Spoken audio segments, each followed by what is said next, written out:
AP CM Chandrababu Naidu cabinet పునర్వ్యవస్థీకరణ దాదాపుగా ఖరారైంది. ఇప్పుడున్న కేబినెట్ మంత్రుల్లో 5-6గురిపై వేటు పట్టం ఖాయంగా కనిపిస్తుంది. మరి 5గురి పదవులు కూడా డౌటేనని విశ్వసనీయ సమాచారం. వీరి స్థానంలో కొత్తగా 5 నుంచి 6గురికి మంత్రి పదవులు ఖాయంగా తెలుస్తుంది.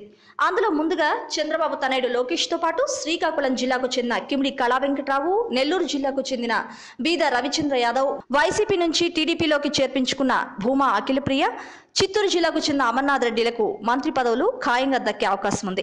ఇక మైనార్టీ కోటాలో పశ్చిమ గోదావరి జిల్లాకు చెందిన ఎమ్మెల్సీ షరీఫ్ కు కూడా మంత్రి పదవి దక్కే అవకాశం ఉందని సమాచారం. ఇక ఇప్పుడున్న మంత్రుల్లో కిమిడి మృణాలిని, కొల్లు రవీంద్ర, పీతల సుజాత, రావెల కిషోర్ బాబులపై వేటు వేసినట్లు తెలుస్తుంది. అయితే ఇంకో 5గురు మంత్రి పదవులు కూడా డౌటే అని అంటున్నారు. వారిలో బొజ్జల గోపాలకృష్ణారెడ్డి, పత్తిపాటి పుల్లారావు, పి నారాయణ, పల్లె రఘునాథ్ రెడ్డి, సిద్ధా రాఘవరావులు ఉన్నారు. వీరిలో బొజ్జల, పత్తిపాటి, సిద్ధా రాఘవరావులకు ఊస్టింగ్ తప్పదని తెలుగు తమ్ముళ్ళు అంటున్నారు.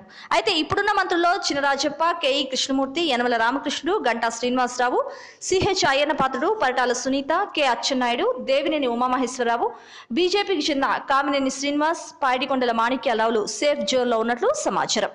మొత్తంగా బాబు గారి కేబినెట్ లో భారీ మార్పులు ఖాయమని తెలుస్తోంది. For more videos, please subscribe our channel.